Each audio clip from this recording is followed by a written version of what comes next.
ಎಲ್ಲರಿಗೂ ನಮಸ್ಕಾರ. S L Bhyrappa ಅವರ ಆವರಣ ಕೃತಿಯನ್ನು ಮತ್ತೆ ಮುಂದುವರಿಸೋಣ. ತಲಾಕ್ ನೀಡಿದ್ದ ಗಂಡನನ್ನು ಬಿಟ್ಟು ಹೋಗೋಕ್ಕೂ ರಜಿಯಾಗೆ ಮನಸ್ಸಿರೋದಿಲ್ಲ. ಇದಕ್ಕೇನಾದರೂ ಪರಿಹಾರವನ್ನು ಪ್ರೊಫೆಸರ್ ಕೊಡಬಹುದು ಅಂತ ಹೇಳಿಬಿಟ್ಟು ಈಕೆ ಪ್ರೊಫೆಸರ್ ಹತ್ತಿರಕ್ಕೆ ಹೋಗ್ತಾಳೆ. ಅವರು ಅಮೀರನ್ನು ಕರೆಸಿ ಮಾತಾಡಿ ಅವನು ಇದಕ್ಕೆ ರಾಜಿ ಆಗೋ ಹಾಗೆ ಮಾಡ್ತಾರೆ. ಜೊತೆಗೆ ಏನು ಓದ್ತಾ ಇದೆಯಾ, ಏನು ಮಾಡ್ತಾ ಇದೆಯಾ ಅಂಥೇಳಿ ಕೇಳ್ತಾರೆ.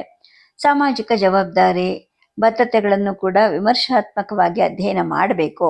ನಾವೆಲ್ಲ ಶಿಸ್ತಿಗೆ, ಇತಿಹಾಸಕ್ಕೆ ಜವಾಬ್ದಾರರು ಅಂತ ಹೇಳಿಬಿಟ್ಟು ಅವರು ಮುಂದುವರಿಸಿದ್ರು.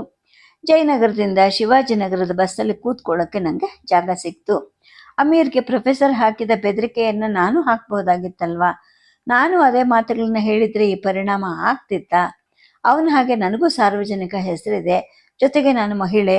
ತಲಾಕ್ನಂಥ ಸ್ಕ್ಯಾಂಡಲ್ ಆಗಿದ್ದರೆ ಮಾಧ್ಯಮದವರು ಅವನಿಗಿಂತ ನನಗೆ ಹೆಚ್ಚು ಅನುಕಂಪ ಪ್ರಾಮುಖ್ಯತೆ ಕೊಡ್ತಾರೆ.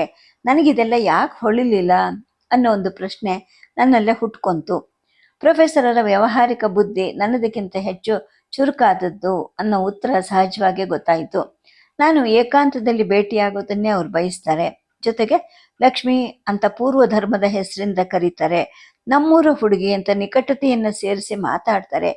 ತೀರಾ ಸಹಜ ಅನ್ನೋ ಹಾಗೆ ಹೆಗಲ ಮೇಲೆ ಕೈ ಹಾಕ್ತಾರೆ, ಆಲಿಂಗನ ಮಾಡ್ತಾರೆ. ಇವತ್ತು ಮೊದಲ ಬಾರಿಗೆ ತುಟಿ ಮುತ್ತು ಕೊಟ್ಟರು. ಏನವರ ಗುರಿ? ಅವಕಾಶ ಸಿಕ್ಕಿದಾಗ ದೇಹ ಸಂಪರ್ಕವನ್ನು ಮಾಡೋದಾ? ಅಸಹ್ಯ ಅನ್ನಿಸ್ತು ನನಗೆ. ಆದರೆ ಈ ಮನುಷ್ಯನನ್ನು ಎದುರು ಹಾಕ್ಕೋಬಾರ್ದು. ಇಂಥವರು ಬಲಾತ್ಕಾರ ಮಾಡೋ ಮಟ್ಟಕ್ಕೆ ಹೋಗೋದಿಲ್ಲ. ಆದ್ದರಿಂದ ಎಚ್ಚರಿಕೆಯಿಂದ ನಿಭಾಯಿಸೋದು ಕಷ್ಟ ಅಲ್ಲ ಅನ್ನೋ ಒಂದು ಪರಿಹಾರ ಕೂಡ ನನಗೆ ಕಾಣಿಸ್ತು. ಆತನಿಗೆ ನಿಜವಾಗ್ಲೂ ನನ್ನ ಮೇಲೆ ನಿಕಟ ಭಾವ ಇರಬಹುದು. ಯಾವುದೋ ತತ್ಕಾಲದ ಆಕರ್ಷಣೆಗೆ ಒಳಗಾಗಿ ವಿದ್ಯಾರ್ಥಿ ಜೀವನದಲ್ಲಿ ಬಿಳಿ ಹೆಂಗಸನ್ನ ಮದುವೆ ಮಾಡ್ಕೊಂಡು ಬಂದಿರಬಹುದು. ಇಲ್ಲಿಯ ಸಂಸ್ಕೃತಿಯ ಬೇರನ್ನ ಕುಟುಂಬ ಜೀವನದಲ್ಲಿ ಬಯಸಿದಾಗ ಖಾಲಿ ಖಾಲಿ ಅನ್ನಿಸ್ಬಹುದು. ನಾನು ಅದೇ ಊರವಳು, ತನ್ನ ತಂದೆಯ ಆಪ್ತರ ಮಗಳು ಅನ್ನೋ ಒಂದು ವಿಶೇಷನ್ನು ಸೇರಿಕೊಂಡು ಮಧುರ ಭಾವ ಒಸರ್ತಾ ಇರಬಹುದು. ಗೋಜಲಿಗೆ ಆಸ್ಪದ ಇಲ್ಲದ ಹಾಗೆ ನಾನು ನಡ್ಕೊಂಡ್ರೆ ಅವ್ರು ಯಾವ ಭಾವ ಬೇಕಾದ್ರೂ ಇಟ್ಕೊಂಡ್ಲಿ ಅನ್ನೋ ಒಂದು ಔದಾರ್ಯವನ್ನು ನನ್ನ ಮನಸ್ಸು ತಳೀತು. ಅಷ್ಟರಲ್ಲಿ ಮಲಗೋ ಕೋಣೆ ಬಾಗಿಲು ತೆರೆದು ಸದ್ದಾಯಿತು.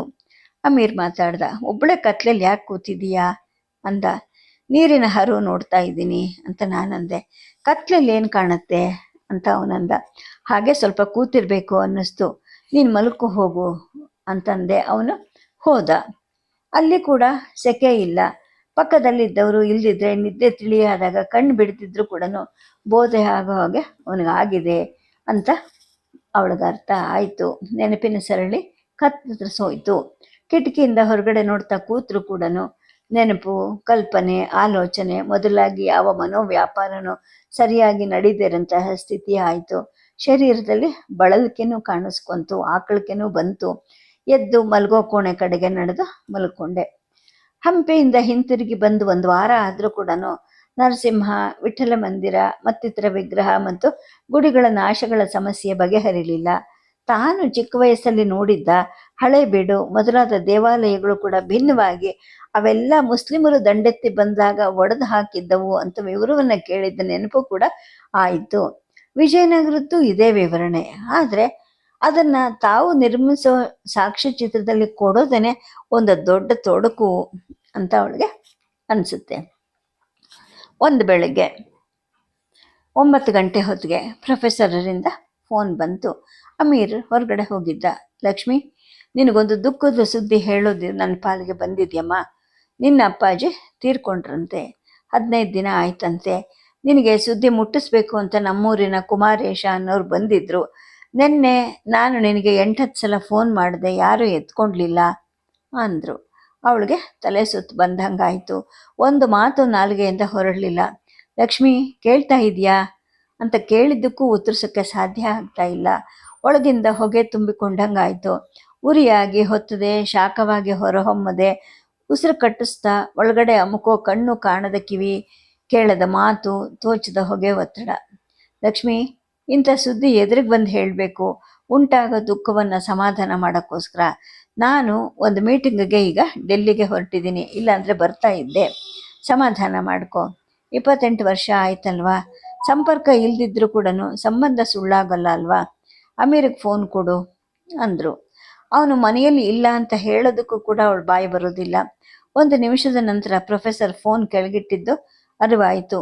ಅವಳು ರಿಸೀವರನ್ನು ಕೈ ಹಿಡ್ಕೊಂಡು ಗರಬಡಿದವಳ ಹಾಗೆ ಕೂತೇ ಇದ್ಲು. ಎಷ್ಟೋ ಹೊತ್ತಿನ ನಂತರ ಇದ್ದಕ್ಕಿದ್ದ ಹಾಗೆ ಅವಳು ಒತ್ತರಿಸ್ಕೊಂಡು ಬಂತು. ಒಂದೊಂದು ಒತ್ತರಕ್ಕೆ ಬಂದಾಗ್ಲೂ ಉಸಿರು ಕಟ್ಟಿದಾಗ ಅನ್ನಿಸ್ತಿತ್ತು. ಒಂದು 5 ಸಲ ಉಕ್ಕದ ಮೇಲೆ, ಅಪ್ಪಾಜಿ, ನಾನು ನಿಮಗೆ ತಕ್ಕ ಮಗಳಾಗಲಿಲ್ಲ, ಅಯೋಗ್ಯಳು ನಾನು, ಕೃತಜ್ಞಳು, ದುರಹಂಕಾರಿ, ಸೊಕ್ಕಿನವಳು ಅಂತ ಅಂದ್ಕೊಳ್ತಾ ಹಣೆಯನ್ನು ಪಕ್ಕದ ಗೋಡೆಗೆ 4-5 ಸಲ ಚೆಚ್ಕೊಂಡ್ಳು. ತಲೆ ಸುತ್ತು ಬಂತು. ಕೂತಿದ್ದ ದಿವಾನ್ ಮೇಲೆ ಮಲ್ಕೊಂಡ್ಳು. ಹಣೆ ನೋಯ್ತಾ ಇತ್ತು, ಚರ್ಮದ ಉರಿತ, ತಲೆ ಒಳಗಡೆ ಎಲ್ಲ ಶೂನ್ಯ. ತನಗೆ ಯಾರೂ ಇಲ್ಲ, ತಾನೊಬ್ಬ ಅನಾಥೆ. ಇದ್ದವರು ಒಬ್ಬರೇ, ಅವ್ರು ಹೊರಟು ಹೋದ್ರು. ಬೇರು ಕತ್ತರಿಸಿದ ಬಳ್ಳಿ, ಒಣಗಿ ಸಾಯೋದೊಂದೇ ನಾಳಿನ ಹಂತ. ಸಾಯುವಾಗ ಕೂಡ ನನಗೆ ಹೇಳಿ ಕಳಿಸ್ಲಿಲ್ಲ, ನನ್ನ ಬೇರನ್ನು ಕತ್ತರಿಸಿ ಹೋಗಲಿಲ್ಲ, ನನ್ನನ್ನು ತಿರಸ್ಕರಿಸಿದ್ರು ಅನ್ನೋ ಒಂದು ಅರ್ಥ ಕಾಣಿಸ್ಕೊಂತು. ಇನ್ನೊಂದು ಸಲ ಅಳು ಉಕ್ಕಿ ಬಂತು. ಮಧ್ಯಾಹ್ನದ ಹೊತ್ತಿಗೆ ಮನಸ್ಸು ಸ್ವಲ್ಪ ತಿಳಿಯಾಯಿತು. ತಿಥಿ ಕಾರ್ಯಗಳೆಲ್ಲ ಮುಗಿದು ಹೋಗಿದೆ, ಅದರಲ್ಲಿ ನಾನು ಭಾಗವಹಿಸೋ ಹಾಗೂ ಇಲ್ಲ. ಆ ಧರ್ಮದ ಪ್ರಕಾರ ನಾನು ಹೊರಗಿನವಳು.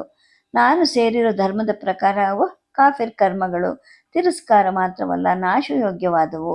ಅಕಸ್ಮಾತ್ ಹಳ್ಳಿಯವರು ನನಗೆ ಹಾಲು ತುಪ್ಪ ನೀಡೋಕ್ಕೆ ಅವಕಾಶ ಕೊಟ್ಟರು ಕೂಡ ನಾನು ಹಾಗೆ ಮಾಡಿದೆ ಅಂತ ಗೊತ್ತಾದರೆ ಈ ಧರ್ಮದ ತಬ್ಲೀಗ್ನವರು ಸುಮ್ಮನೆ ಬಿಡೋದಿಲ್ಲ. ತಬ್ಲೀಗ್ ಮಾತ್ರವಲ್ಲ, ಸಾಧಾರಣ ಮುಸ್ಲಿಂ ಕೂಡ ಹೌಹಾರ್ತಾನೆ.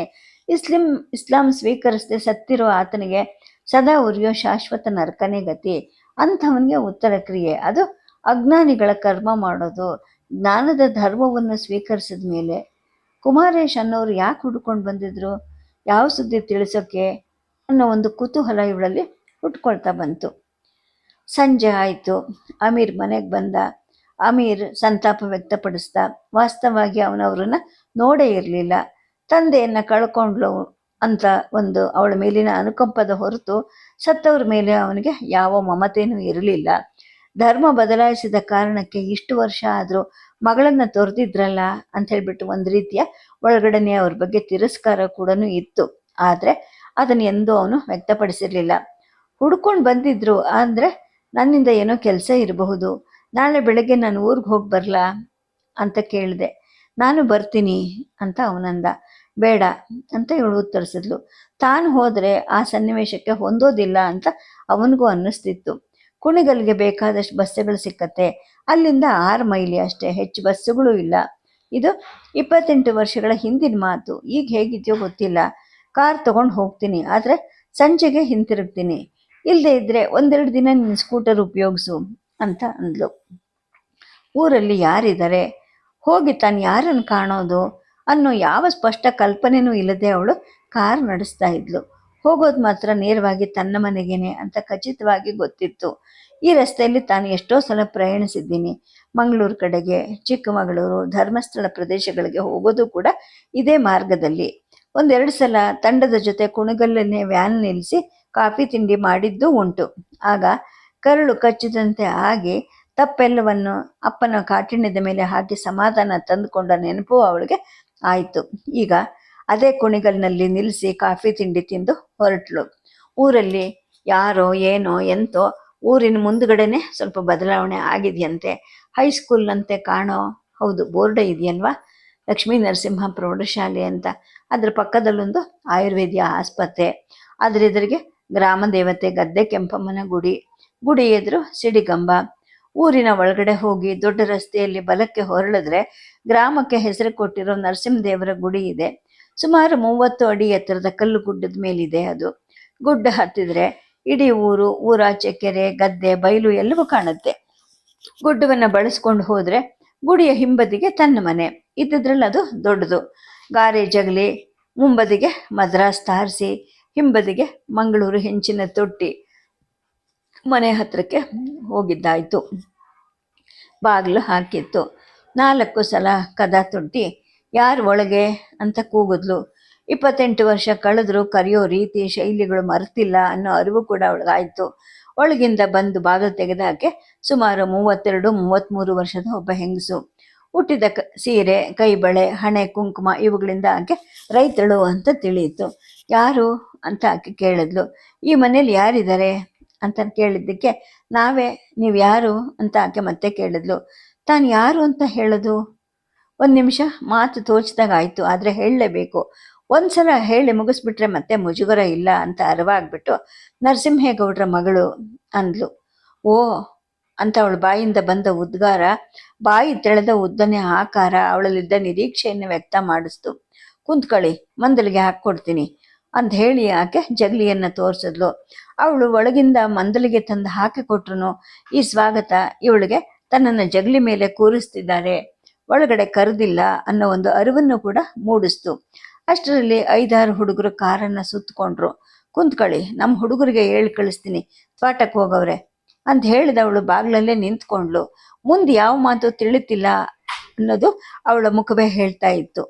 ನೀವು ಯಾರು, ಎಷ್ಟು ದಿನದಿಂದ ಇದ್ದೀರಾ ಅಂತ ವಿಚಾರಿಸೋ ಮನಸ್ಸಾದರೂ ಕೂಡ ನೇರವಾಗಿ ಕೇಳೋದು ಒರಟು ವರ್ತನೆ ಆಗುತ್ತೆ ಅಂತ ಅನ್ನಿಸಿ ಇವಳು ಸುಮ್ಮನೆ ಕೂತ್ಲು. 1-2 ನಿಮಿಷದ ನಂತರ ಶಾಸ್ತ್ರಿಗಳ ಮನೇಲಿ ಯಾರ್ಯಾರಿದ್ದಾರೆ ಅಂದ್ಲು. ಅವ್ರ ಹೆಂಡ್ತಿ ಅಂತ ಉತ್ತರ ಬಂತು. ನಾನು ಅವ್ರ ಮನೆಗೆ ಹೋಗಿ ಬರ್ತೀನಿ, ಅಷ್ಟರಲ್ಲಿ ನಿಮ್ಮ ಗೌಡ್ರನ್ನ ಕರೆಸಿ ಅಂತ ಹೇಳಿಬಿಟ್ಟು ಕಾರನ್ನು ಅಲ್ಲೇ ಬಿಟ್ಟು ಈಕೆ ನಡೀಕ್ಕೆ ಹೊರಟ್ಲು. ಬಂದ ದಾರಿಯಲ್ಲೇ ಗುಡ್ಡವನ್ನು ಸುಮಾರು 40 ಮನೆಗಳನ್ನು ದಾಟಿದ್ರೆ ಗುಡ್ಡದ ಪಾದದ ಹತ್ರ ಶಾಸ್ತ್ರಿಗಳ ಮನೆ. ತಾನು ಹಿಂದೆ ನೋಡಿದ ಹಾಗೆ ಇದೆ. 2 ಕಡೆನೂ ಗಾರೆ ಜಗಲಿ, ನಾಡ ಹೆಂಚು, ಬಾಗಿಲವಾಡಕ್ಕೆ ಅರಿಶಿನ ಕುಂಕುಮ ಹಚ್ಚಿದೆ. ಕಟ್ಟಿದ ತೋರಣದ ಮಾವಿನ ಎಳೆಗಳು ಒಣಗಿವೆ. ಮನೆ ಮುಂದ್ಗಡೆ ಇದ್ದ ಹಾಸುಕಲ್ಲು ಮೆತ್ತು ಮೆಟ್ಟಿಲುಗಳಿಗೆ ನಿತ್ಯ ಹಾಕೋ ರಂಗವಲ್ಲಿ ಇದೆ. ಬಾಗಿಲು ತೆರೆದಿತ್ತು. ಹೊಸಲ ಹತ್ರಕ್ಕೆ ಹೋಗಿ ಅಯ್ಯಾರಿದಾರಾ ಅಂತ ಕೂಗಿದ್ಲು. ಮೊದಲು ಹೀಗೆ ಕರೀತಿದ್ದಿದ್ದು. ಯಾರು ಅಂದ ಧ್ವನಿ ಶಾಸ್ತ್ರಿಗಳದೆ ಅನ್ನೋ ಗುರುತು ಸಿಕ್ತು. ನನಗೆ 28 ವರ್ಷದ ನೆನಪಿನ ಅಂತರ ಇದ್ರೂ ಕೂಡ, ಅವ್ರಿಗೆ ಅಷ್ಟೇ ವರ್ಷಗಳ ಮುಪ್ಪು ಬಂದಿದ್ರು ಕೂಡ, ನಾನು ನರಸಿಂಹಪ್ಪರ ಮಗಳು ಲಕ್ಷ್ಮಿ ಅಂದ ತಕ್ಷಣ ಅವರು, ಲಕ್ಷ್ಮೀನಾ, ಬಾ ಬಾ, ಯಾವಾಗ ಬಂದೆ ಅಂತ ಒಳಗಿಂದ ಬಂದರು ಅವಳನ್ನ ಸ್ವಾಗತಿಸೋರಾಗೆ. ತಾನು ಬಾಬ್ ಮಾಡಿಸ್ಕೊಂಡಿದ್ದೀನಿ, ಆದರೆ ಸೀರೆ ಉಟ್ಕೊಂಡಿದ್ದೀನಿ ಎಂಬ ಅರಿವಾಗಿ ಅವಳಿಗೆ ನೆಮ್ಮದಿ ಅನ್ನಿಸ್ತು. ಹಣೆಗೆ ಕುಂಕುಮ ಇಟ್ಕೊಂಡಿದ್ರೆ ಇನ್ನೂ ಹಿತ ಆಗ್ತಿತ್ತು. ಮರೆತು ಹೋಯ್ತು ಅಂತ ಮನಸ್ಸು ತೊಡಗಿದ್ದಾಗಲೇ, ಈಗ ತಾನೇ ಬಂದೆ ಅಂದೆ. ನೀವೆಲ್ಲ ಚೆನ್ನಾಗಿದ್ದೀರಾ, ಅಮ್ಮ ಹೇಗಿದ್ದಾರೆ ಅಂತ 2 ಹೆಜ್ಜೆ ಮುಂದೆ ಹೋಗಿ ನೆಲ ಮುಟ್ಟಿ, ಆದರೆ ಅವ್ರ ಪಾದವನ್ನು ಸ್ಪರ್ಶಿಸದೆ ನಮಸ್ಕರಿಸಿದ್ಲು. ಅವ್ರಿಗೆ ತಲೆ ಬೊಕ್ಕಾಗಿತ್ತು. ಕೆನ್ನೆ ಗದ್ದಗಳಲ್ಲಿ ಬಿಳಿ ಕುರುಚಲು ಬಂದಿತ್ತು. ಹಣೆಯಲ್ಲಿ ವಿಭೂತಿ, ಭ್ರೂ ಮಧ್ಯೆ ಕುಂಕುಮ, ಅಂಚಿನ ಪಂಚೆ ಉಟ್ಟು ಅಂಥದ್ದೇ ದೊಡ್ಡ ಚೌಕವನ್ನು ಬಲ ಕಂಕುಳಿನ ಕೆಳಗಿಂದ ಹೊತ್ಕೊಂಡಿದ್ರು. ತನ್ನ ಅಪ್ಪಾಜಿಯನ್ನ ನೋಡಿದ ಹಾಗೆ ಆಗಿ ಕಣ್ಣು ಮಂಜಾಯಿತು. ಶಾಸ್ತ್ರಿಗಳು ಗಟ್ಟಿಯಾಗಿ, ಕೇಳ್ತಾ, ನರಸಿಂಹಪ್ಪನ ಮಗಳು ಲಕ್ಷ್ಮಿ ಬಂದಿದ್ದಾಳೆ, ಬಾ ಅಂದಮೇಲೆ ಅಚ್ಚಮ್ಮ ಹೊರಗೆ ಬಂದರು. ಆಕೆಗೂ 80 ದಾಟಿದೆ. ತುಸು ಬಾಗಿದೆ ಸೊಂಟ. ಅರಿಶಿನ ಹಚ್ಚಿ ಹಚ್ಚಿ ಹಳದಿಯಾದ ಕೆನ್ನೆಗಳು, ಮೊಣಕೈ, ಪಾದಗಳು, ಅಗಲವಾದ ಕುಂಕುಮ, ಮಾಂಗಲ್ಯದ ಸರ, ಬಳೆ. ಅವ್ರಿಗೂ ತುಸು ದೂರದಿಂದ ನೆಲ ಮುಟ್ಟಿ ನಮಸ್ಕರಿಸಿ ಮಾಡಿದ್ಮೇಲೆ, ಎಲ್ಲಿಂದ ಬಂದೆ ಅಂದರು. ಬೆಂಗಳೂರಿಂದ ಕಾರ್ ನಡೆಸ್ಕೊಂಡು ಅಂತ ಅಂದೆ. ಕೂತ್ಕ, ದ್ವಾಸೆ ಬಿಟ್ಕೊಡ್ತೀನಿ ಅಂತ ಆಕೆ ಅಂದರು. ಕುಣಗಲಲ್ಲಿ ಹೋಟ್ಲಲ್ಲಿ ತಿಂಡಿ ತಿನ್ಕೊಂಬಂದೆ ಅಂತ ಅಂದೆ. ಹೋಟ್ಲಲ್ಲಿ ಯಾಕೆ ತಿಂತೀಯಾ, ಮೈಗೆ ಒಳ್ಳೇದಲ್ಲ, ಹೋಗಲಿ ಕಾಫಿ ಕೊಡಿ, ಮಧ್ಯಾಹ್ನ ಊಟ ಮಾಡುವಂತೆ ಅಂತ ಮರದ ಕುರ್ಚಿ ತೋರಿಸಿದ್ರು. ಶಾಸ್ತ್ರಿಗಳು ಮರದ ಕಿರು ಮಂಚದಂತಹ ಆಸನದ ಮೇಲೆ ಚಕ್ಕಲ್ ಮಕ್ಕಳ ಹಾಕ್ಕೊಂಡು ಕೂತ ಮೇಲೆ ಅಚ್ಚಮ್ಮ ಒಳಗೆ ನಡೆದ್ರು. ಮೂಲೆ ಮನೆ ಕುಮಾರೇಶ ಆಗಾಗ ಬೆಂಗಳೂರಿಗೆ ಹೋಗ್ತಿರ್ತಾನೆ. ಅವನ ಕೈಲಿ ನಾನೇ ಹೇಳಿ ಕಳಿಸಿದ್ದೆ, ನಿಮ್ಮ ಅಪ್ಪನ ಮನೆ ಜಮೀನುಗಳ ವಿಲೇವರಿ ಆಗಬೇಕಲ್ಲ, ನಿಮ್ಮ ಮನೆ ಹತ್ರ ಹೋಗಿದ್ಯಾ ಅಂತ ಶಾಸ್ತ್ರಿಗಳು ಕೇಳಿದ್ರು. ಕಾರಲ್ಲೇ ನಿಲ್ಲಿಸಿದ್ದೀನಿ. 32-33 ವರ್ಷದ ಒಬ್ಬ ಹೆಂಗಸು ನಮ್ಮ ಗೌಡ್ರು ತ್ವಾಟ ತಾವಕ್ಕೆ ಹೋಗವ್ರೆ, ಹೇಳಿ ಕಳಿಸ್ತೀನಿ, ಕುಂತ್ಕೊಳ್ಳಿ ಅಂತ ಅಂದ್ಲು. ನಿಮ್ಮನ್ನು ಕಂಡು ಆಶೀರ್ವಾದ ಪಡೆಯೋಣ ಅಂತ ಬಂದೆ ಅಂತ ಲಕ್ಷ್ಮಿ ಅಂದ್ಲು. ಅಭಿಮಾನ ಇಟ್ಕೊಂಡಿದೆಯಲ್ಲ, ಅಷ್ಟು ಸಾಕು ಅಂತ ಆತ ಹೇಳಿದ್ರು. ಅಪ್ಪಾಜಿಗೆ ಏನು ಕಾಯಿಲೆ ಆಗಿತ್ತು ಅಯ್ಯಾರೆ ಅಂತ ಲಕ್ಷ್ಮಿ ಕೇಳಿದ್ದಕ್ಕೆ, ಕಾಯಿಲೆ ಎಂಥದ್ದು, 85 ವರ್ಷ ಆಗಿತ್ತು, ನನಗಿಂತ 4 ವರ್ಷಕ್ಕೆ ಚಿಕ್ಕವನು. ಆ ಲೆಕ್ಕದಲ್ಲಿ ನಾನು ಮೊದಲು ಹೋಗಬೇಕಾಗಿತ್ತು. ಆದರೆ ಆಯಸ್ಸು ಅವ್ರವ್ರ ಹಣೆ ಮೇಲೆ ಇರುತ್ತಲ್ವೇ. ಸಾಯಂಕಾಲ ಸ್ವಲ್ಪ ಎದೆ ನೋವು ಅಂದಿದ್ನಂತೆ. ಬೆಳಗ್ಗೆ ಬೇಗ ಏಳೋ ಅಭ್ಯಾಸ, ಎದ್ದಿರಲಿಲ್ಲ. ರಾತ್ರಿ ಎಲ್ಲ ಓದಿರ್ಬೋದು, ನಿದ್ದೆ ಮಾಡ್ತಿದ್ದಾರೆ ಅಂತ ಕೆಂಚಪ್ಪ ತೋಟಕ್ಕೆ ಹೋದ್ನಂತೆ. 9 ಗಂಟೆಗೆ ಹಿಂತಿರುಗಿ ಬಂದರೂ ಅವ್ರು ಎದ್ದಿರಲಿಲ್ಲ. ಕೋಣೆ ಬಾಗಿಲನ್ನು ನೂಕು ನೋಡಿದ್ರೆ ಉಸಿರಿಲ್ಲ, ಶರೀರ ತಣ್ಣಗಾಗಿದೆ. ಅವನ ಮಗನ ಕೈಲಿ ನನಗೆ ಹೇಳಿ ಕಳಿಸ್ದ. ಏನು ಅನ್ನೋದನ್ನು ನೀನೇ ಅರ್ಥ ಮಾಡ್ಕೊ ಅಂತ ಶಾಸ್ತ್ರಿಗಳು ಹೇಳ್ತಾರೆ. ಸಾಯ್ತೀನಿ ಅನ್ನೋದು ಅವ್ರಿಗೆ ಗೊತ್ತಿರಲಿಲ್ವೇ ಅಂತ ಈಕೆ ಹೇಳಿದಾಗ, ಇಲ್ಲ ಅಂತ ಅವ್ರು ಹೇಳ್ತಾರೆ. ಅಂದ್ಲು. ಅವಳ ಮಾತಿನ ಇಂಗಿತ ಅವ್ರಿಗೆ ಅರ್ಥ ಆಯಿತು. ತಾವಾಗೆ ಅದಕ್ಕೆ ಉತ್ತರ ಹೇಳೋದು ಸೂಕ್ತ ಅಲ್ಲ ಅಂದ್ಬಿಟ್ಟು ಅವರು ಮಾತಾಡೋದಿಲ್ಲ. ತುಸು ಹೊತ್ತಾದ್ಮೇಲೆ ಅವಳು ಗೊತ್ತಿದ್ರೆ ಮಗಳಿಗೆ ಹೇಳಿ ಕಳಿಸ್ತಿದ್ರೆ ಅಂದಾಗ ಆತ ಉತ್ತರಿಸ್ಲಿಲ್ಲ. 2 ನಿಮಿಷದ ನಂತರ ಅವಳೇ ಹೇಳಿದ್ಲು, ನಿಮಗೆ ಗೊತ್ತಿರುತ್ತೆ ಹೇಳಿ ಯಾರೇ ಅಂದಮೇಲೆ ಅವನ ಮನಸ್ಸಲ್ಲಿ ಏನು ಬರ್ತಿತ್ತೋ ನಾನು ಹೇಗೆ ಊಹೆ ಮಾಡಲಿ ಮಗು ಅಂತ ಹೇಳ್ತಾರೆ. ಅಪ್ರಿಯ ಸತ್ಯವನ್ನು ಹೇಳಕ್ಕೆ ಅವ್ರು ನಿರಾಕರಿಸ್ತಿದ್ದಾರೆ ಅಂತ ಅವರ ಮುಖಭಾವವನ್ನು ಗುರುತಿಸ್ಕೊಂಡು ಈಕೆನೂ ಅರ್ಥ ಮಾಡ್ಕೊಳ್ತಾಳೆ.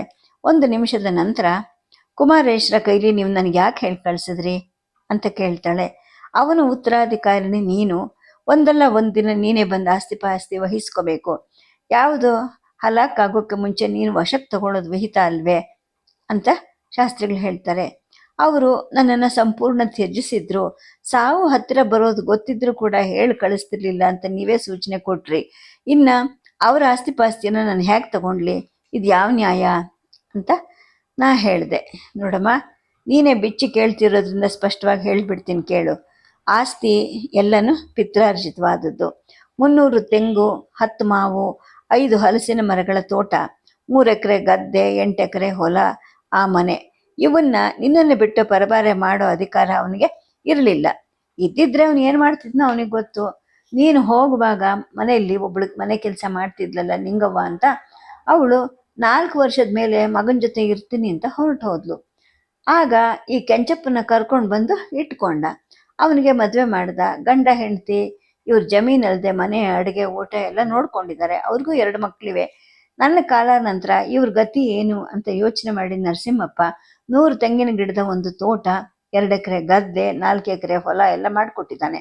ಊರು ಹೊರಗಡೆ ಒಂದು ಮನೆಯೂ ಕಟ್ಟಿಸ್ಕೊಟ್ಟಿದ್ದಾನೆ. ಆಸ್ಪತ್ರೆ ಡಾಕ್ಟ್ರ್ ಅಲ್ಲಿ ಬಾಡಿಗೆಗಿದ್ದಾರೆ. ಕೆಂಚಪ್ಪ ನಿಯತ್ತಿನ ಮನುಷ್ಯ. ಅವನ ಹೆಂಡತಿ ಲಕ್ಷಮ್ಮ ಕೂಡ ಅಷ್ಟೇ. ಅವಳಿಗೂ ನಿಂದ ಹೆಸರು. ಅವಳು ಕೂಡ ಒಳ್ಳೆ ಹೆಂಗಸು. ನಿಮ್ಮಪ್ಪನ ಚೆನ್ನಾಗಿ ನೋಡ್ಕೊಂಡ್ರು ಅವರಿಬ್ರು. ಈಗ ನಿನಗೆ ತೋಚಿದ ಹಾಗೆ ನೀನು ಮಾಡಬಹುದು. ಕೆಂಚಪ್ಪ ಅವನ ಹೆಂಡತಿ ಜಾಗ ಖಾಲಿ ಮಾಡಿ ಹೋಗ್ತಾರೆ ಅಂತ ಶಾಸ್ತ್ರಿಗಳು ಇಷ್ಟೊಂದು ಸ್ಪಷ್ಟವಾಗಿ ಹೇಳ್ತಾ ಇರೋದನ್ನ ಕೇಳಿ ತನ್ನ ಮೇಲೆ ದೂರದ ಭಾವನೆ ಇದೆ ಅಂತ ಅವಳಿಗನ್ಸುತ್ತೆ. ಅಪ್ಪಾಜಿಗೆ ತೀರಾ ಆತ್ಮೀಯರು, ಬೇರೆ ಇನ್ಯಾವ ಭಾವ ಇರೋಕ್ಕೆ ಸಾಧ್ಯ ಅನ್ನೋ ಸಹಜತೆಯೂ ಆಕೆಗೆ ಮೂಡುತ್ತೆ. ನಾನು ಆಸ್ತಿ ಪಾಸ್ತಿ ತಗೊಳ್ಳೋಕ್ಕೆ ಅಂತ ಬರಲಿಲ್ಲ. ನನಗೆ ಪಿತ್ರಾರ್ಜಿತ ಸ್ವಯಾರ್ಜಿತಗಳ ಕಲ್ಪನೆ ಕೂಡ ಇಲ್ಲ. ನೀವು ಹೇಳಿ ಕಳಿಸಿದ್ರಿ ಅಂತ ಬಂದೆ ಅಂತ ಹೇಳ್ತಾಳೆ. ನಿನಗೆ ಗೊತ್ತಿಲ್ಲ ಅನಿಸಿದ್ರಿಂದಲೇ ತಿಳಿಪಡಿಸೋಕ್ಕೆ ಅಂತಲೇ ಹೇಳಿ ಕಳಿಸಿದ್ದು. ನೀನು ಬಂದದ್ದು ಒಳ್ಳೆದಾಯಿತು. ತಾನು ಏನು ಮಾಡಬೇಕು ಏನು ಮಾಡಬಾರ್ದು ಅನ್ನೋದು ಗೊತ್ತಾಗದೆ ಕೆಂಚಪ್ಪ ತಡಬಡಿಸ್ತಾ ಇದ್ದಾನೆ. ತೋಟದಲ್ಲಿ ಕಾಯಿಗಳು ಬಲ್ತಿವೆ, ಕೆಡವಬೇಕು, ಕೊಬ್ಬರಿಗೆ ಹಾಕಬೇಕು, ಯಾರ ಮೇಲ್ವಿಚಾರಣಿಕೆಯಲ್ಲಿ ಕೆಲಸ ಮಾಡಿಸೋದು ಅಂತ ಅವನು ಬಂದು ನನ್ನನ್ನು ಕೇಳ್ತಾನೆ. ಕಾಯಿ ಕೆಡಿಸೋದೊಂದೇ ಅಲ್ಲ, ಬೇಸಾಯ ಅಂದರೆ ಪ್ರತಿದಿನ ತೀರ್ಮಾನ ಮಾಡಬೇಕಾದ ಕೆಲಸ ಇರುತ್ತೆ. ಯಾರು ಮಾಡೋರು? ಖರ್ಚು, ವೆಚ್ಚ, ಲಾಭ, ನಷ್ಟಗಳ ಹೊಣೆ ಯಾರದ್ದು? ಕೆಂಚಪ್ಪ ನಿಯತ್ತಿನ ಮನುಷ್ಯ ಆಗಿರೋದ್ರಿಂದ ಈ ಎಲ್ಲ ಪ್ರಶ್ನೆಗಳು. ಇಲ್ಲದೆ ಇದ್ದಿದ್ರೆ ಈಗಿನ ಕಾನೂನನ್ನು ಬಳಸ್ಕೊಂಡು ಆಸ್ತಿ ನುಂಗ್ ಹಾಕ್ಬಿಡ್ಬಹುದಾಗಿತ್ತು. ಆದರೆ ಅವನದೇನು ಮಾಡ್ತಾ ಇಲ್ಲ. ಮೊದಲು ನೀನು ನಿಮ್ಮಪ್ಪನ ಮರಣ ದಾಖಲೆ ಪಡ್ಕೊಂಡು ನಿನ್ನ ಹೆಸರಿಗೆ ಖಾತೆ ಮಾಡಿಸ್ಕೋ ಅಂತ ಹೇಳ್ಬಿಟ್ಟು ಶಾಸ್ತ್ರಿಗಳು ಹೇಳ್ತಾರೆ. ಅಷ್ಟರಲ್ಲಿ ಸುಮಾರು 35-36 ವರ್ಷದ ಒಬ್ಬ ಗಂಡಸು ಒಳಗೆ ಬರ್ತಾನೆ. ಪಟ್ಟೆ ಚಡ್ಡಿ ಮೇಲೆ ತೆಳ್ಳನೆಯ ಕಂದು ತಿರುಗಿದ ಒಂದು ಬಿಳಿ ಲುಂಗಿ ಇರುತ್ತೆ. ಅರ್ಧ ತೋಳಿನ ಗೀರುಗೆರೆಯ ಅಂಗಿ ಇರುತ್ತೆ. ಹೆಗಲ ಮೇಲೊಂದು ಟವಲಿನಂತಹ ಚೌಕ, ಬಾಚದೆ ಕೆದರಿದ್ದ ಕ್ರಾಪು, 5-6 ದಿನದ ಗಡ್ಡ ಮೀಸೆಗಳಿರುತ್ತೆ. ಆಗ ಕೆಂಚಪ್ಪ ಬಂದ ಅಂತ ಶಾಸ್ತ್ರಿಗಳು ಹೇಳ್ತಾರೆ. ಅಕ್ಕ ಯಾವಾಗ ಬಂದ್ರಿ? ಅವನು ಬಹಳ ದಿನದ ಪರಿಚಯ ಇರೋನ ಹಾಗೆ ಕೇಳ್ತಾನೆ. ಒಳಗಡೆ ಅಡುಗೆ ಆಗ್ತಾ ಇದೆ, ಊಟ ಆಗೋವರೆಗೂ ಇರು ಅಂತ ಶಾಸ್ತ್ರಿಗಳು ಹೇಳ್ತಾರೆ. ಈಗ ಮನೆಗೆ ಹೋಗಿ ಊಟದ ಹೊತ್ತಿಗೆ ಬರ್ತೀನಿ ಅಂತ ಹೇಳ್ಬಿಟ್ಟು ಇವಳನ್ನು ಕೆಂಚಪ್ಪನ ಹಿಂದೆ ಹೊರಡ್ತಾಳೆ. ಮನೆಯನ್ನು ಪ್ರವೇಶಿಸಿದ ತಕ್ಷಣ ಬಲಕ್ಕೆ ಬರೋ ಕೋಣೆ ಬಾಗಿಲಿಗೆ ಬೀಗ ತೆಗೆದು ಕೆಂಚಪ್ಪ ಹೇಳ್ತಾನೆ, ಇದೇ ನೋಡಿ ಅಪ್ಪ ಅವರು ಮನೆಗೆ ಕಂತಿದ್ದ ಜಾಗ. ಇಲ್ಲೇ ಹಗಲು ರಾತ್ರಿ ಕೂತು ಓದ್ಕೊಂತಿದ್ರು, ಬಾಗಿಲು ಹಾಕ್ಕೊಂಡೇ ಇರ್ತಿದ್ರು, ಯಾರು ಬಾಗಿಲು ತೆಗೆದು ಗಲಾಟೆ ಮಾಡ್ತಿರ್ಲಿಲ್ಲ ಅಂತ ಅಂತಾನೆ. ಅದು ಅವಳಿಗೆ ಗೊತ್ತಿದ್ದ ಕೋಣೆನೇ, 2 ಅಂಕಣ ಅಗಲದ್ದು. ನಾನು ಇಲ್ಲಿದ್ದಾಗ ಅವರು ಇದ್ರೊಳಗಡೆ ಕೂತು ದಿನಕ್ಕೆ 1-2 ಗಂಟೆ ಆದರೂ ಚರಕಾದಲ್ಲಿ ನೂಲ್ತಾ ಇದ್ರು. ಈಗ ಒಳಗೆ ಬಂದು ನೋಡಿದ್ರೆ 3 ಎತ್ತರವಾದ ಬೀರುಗಳ ಭರ್ತಿ ಪುಸ್ತಕಗಳಿವೆ. ಒಂದೊಂದು 7 ಸಾಲು ಎತ್ತರ, 4.25 ಅಡಿ ಅಗಲ, ಗಾಜಿನ ಜಾರು ಬಾಗಿಲುಗಳು. ಗೋಡೆ ಪಕ್ಕಕ್ಕೆ ಒಂದು ಕಿರು ಮಂಚ, ಅದರ ಮೇಲೆ ಗೋಡೆಗೋರ್ಗೆ ಕೂತ್ಕೊಳ್ಳೋ ಅಂತಹ ಒಂದು ದಿಂಬು, ಎದುರುಗಡೆ ವ್ಯಾಸಪೀಠ, ಇನ್ನು ಎಡಗಡೆಗೆ ಮಲಗೋ ಮಂಚ, ಕಂಬಳಿ ಹಾಸಿರುತ್ತೆ. ಅವಳು ಕತ್ತೆತ್ತಿ ಎಲ್ಲ ಗೋಡೆಗಳನ್ನು ನೋಡ್ತಾಳೆ. ಮೊದಲು ಇದ್ದ ಗಾಂಧಿ ಮಹಾತ್ಮರ ಚಿತ್ರ ಅಲ್ಲಿರೋದಿಲ್ಲ. ಕೋಣೆಯಲ್ಲಿ ಎಲ್ಲೂ ಚರ್ಕನೂ ಕಾಣಿಸ್ದು. ಬೀರುಗಳ ಬಾಗಿಲು ತೆರೀದೇನೆ ಗಾಜಿನ ಮುಖಾಂತರ ನೋಡ್ತಾಳೆ. ಪವಿತ್ರ ಕುರಾನ್ನ ಕನ್ನಡ ಅನುವಾದ, ಇಂಗ್ಲಿಷ್ ಅನುವಾದ, ಪ್ರವಾದಿ ಮಹಮ್ಮದ್ರ 4 ಬೇರೆ ಬೇರೆ ಜೀವನ ಚರಿತ್ರೆಗಳು, Margoliouth, sir William Muir, Martin Lings, ಕನ್ನಡದ್ದು 1, ಹದೀಸ್ಗಳ ಸಂಪುಟಗಳು, ಅಕ್ಬರ್ನಾಮ, ಬಾದ್ಶಾನಾಮ, ತುಘಲಕ್ನಾಮ, ತುಜಕ್-ಇ ಬಾಬರಿ, ಐಜಾಜ್-ಇ ಕುಸ್ತವಿ ಸಂಪುಟಗಳು, ಮಾಸಿರ್-ಇ ಅಲಂಗಿರಿ ಮುಂತಾಗಿ ಭರತಖಂಡದ ತಮ್ಮ ವಿಜಯ ಮತ್ತು ಸಾಧನೆಗಳ ಬಗ್ಗೆ ಮುಸ್ಲಿಂ ಇತಿಹಾಸಕಾರರು ಬರೆದ ಬಹಳ ಗ್ರಂಥಗಳ ಇಂಗ್ಲಿಷ್ ಅನುವಾದಗಳು ಅಲ್ಲಿರುತ್ತವೆ. ಇವಲ್ಲದೆ ಬೇರೆ ಬೇರೆ ವಿದ್ವಾಂಸರು ಬರೆದ ಭಾರತೀಯ ಇತಿಹಾಸ ಸಂಪುಟಗಳು ಕೂಡ ಅಲ್ಲಿ ಇರುತ್ತವೆ. ಅವಳು ಗಾಜನ್ನು ಸರಗಿಸಿ ನೋಡ್ತಾಳೆ. ಪ್ರತಿಯೊಂದು ಪುಸ್ತಕವನ್ನು ವಿವರವಾಗಿ ಅಧ್ಯಯನ ಮಾಡಿದ ಗುರುತುಗಳು ಪ್ರತಿಯೊಂದು ಪುಟದ ಮೇಲೂ ಇರುತ್ತವೆ. ಎಷ್ಟೋ ಸಾಲುಗಳಿಗೆ ಕೆಳಗಡೆ ಗೆರೆ ಕೂಡ ಹಾಕಿರ್ತಾರೆ. ಹಲವು ಪುಟಗಳ ಪಾರ್ಶ್ವಭಾಗದಲ್ಲಿ ಮೇಲೆ ಮತ್ತು ಕೆಳಗಡೆ ಟೀಕೆ ಟಿಪ್ಪಣಿಗಳನ್ನು ಕೂಡ ಬರೆದಿರ್ತಾರೆ. ಅಪ್ಪಾಜಿದೇ ಅಕ್ಷರ. ಕೆಲವು ಟೀಕೆ ಟಿಪ್ಪಣಿಗಳು ಕನ್ನಡದಲ್ಲಿ, ಉಳಿದವು ಇಂಗ್ಲೀಷ್ನಲ್ಲಿ. ಅವಳು 4-6 ಟಿಪ್ಪಣಿಗಳು ಓದ್ತಾಳೆ. ಇಂಗ್ಲೀಷ್ ಭಾಷೆ ಪ್ರೌಢವಾಗಿದೆ. ತನಗೆ ಗೊತ್ತಿದ್ದ ಹಾಗೇನೆ ಅವ್ರಿಗೆ ಈ ಮಟ್ಟದ ಇಂಗ್ಲೀಷ್ ಪ್ರಭುತ್ವ ಇರೋದಿಲ್ಲ. ಹೈಸ್ಕೂಲನ್ನು ಮುಗಿಸೋಕ್ಕೆ ಮೊದಲೇನೆ ಸ್ವತಂತ್ರ ಚಳುವಳಿಗೆ ಬಿದ್ದು ಜೈಲು ಸೇರಿದ್ರಂತೆ. ಆನಂತರ ಗ್ರಾಮಾಂತರ ಪ್ರದೇಶಗಳ ಸುಧಾರಣೆ ಮತ್ತು ಸೇವೆಗಳಲ್ಲಿ ತೊಡಗಿಸ್ಕೊಂಡಿದ್ದವರು. ಇನ್ನೊಂದು ಬೀರುವನ್ನು ನೋಡ್ತಾಳೆ. ವಿಲ್ ಡ್ಯೂರಂಟರ ನಾಗರಿಕತೆಯ ಇತಿಹಾಸದ ಸಂಪುಟಗಳಿರುತ್ತೆ. ಅವನ್ನು ಕೂಡ ನಡುವೆ ಓದಿದ್ದ ಗುರುತುಗಳಿರುತ್ತೆ. ಧರ್ಮಕ್ಕೆ ಸಂಬಂಧಿಸಿದ ಎಷ್ಟೋ ವಿದ್ವಾಂಸರ ಗ್ರಂಥಗಳಿರುತ್ತೆ. ಜರ್ಮನ್ನು, ಫ್ರೆಂಚು, ಇಂಗ್ಲಿಷ್, ಜಪಾನ್, ಭಾರತೀಯ ವಿದ್ವಾಂಸರುಗಳು ಇರುತ್ತವೆ. ಬೀರುವಿನ ಕೆಳಗಡೆ ಭಾಗದಲ್ಲಿ ಆಕ್ಸ್ಫರ್ಡ್ ಮತ್ತು ಚೇಂಬರ್ಸ್ನ ನಿಘಂಟುಗಳಿರುತ್ತೆ. ಇಂಗ್ಲಿಷ್ ಕನ್ನಡ ನಿಘಂಟಿರುತ್ತೆ. ಅಲ್ಲದೆ 3 ದಪ್ಪ ನೋಟ್ಬುಕ್ಗಳಲ್ಲಿ 100 ಇಂಗ್ಲಿಷು ಶಬ್ದಗಳಿಗೆ ನಿಘಂಟುವಿನಿಂದ ಆರಿಸಿ ತೆಗೆದ ಅರ್ಥವನ್ನು ಬರ್ಕೊಂಡಿರ್ತಾರೆ. ಅವಳು ಒಂದೊಂದಾಗಿ ಪುಸ್ತಕದ ಶೀರ್ಷಿಕೆಗಳನ್ನು ಓದ್ತಾ ಇರ್ತಾಳೆ. ಬೀರುವಿನ 2 ಸಾಲುಗಳಿಗೆ ಒಂದರ ಹಾಗೆ ಮಾಡಿಸಿದ್ದ ಗಾಜಿನ ಜಾರು ಬಾಗಿಲುಗಳನ್ನು ತಳ್ಳಿ ತೆರೆದಾಗ ದಟ್ಟವಾಗಿ ನುಸಿಗುಳಿಗೆಯ ವಾಸನೆ ಅಲ್ಲಿ ಹರಡ್ತಾ ಹೋಗುತ್ತೆ. ಸದ್ಯಕ್ಕೆ ಕಥೆಯನ್ನು ನಿಲ್ಲಿಸಿರ್ತೀನಿ. ನಮಸ್ಕಾರ.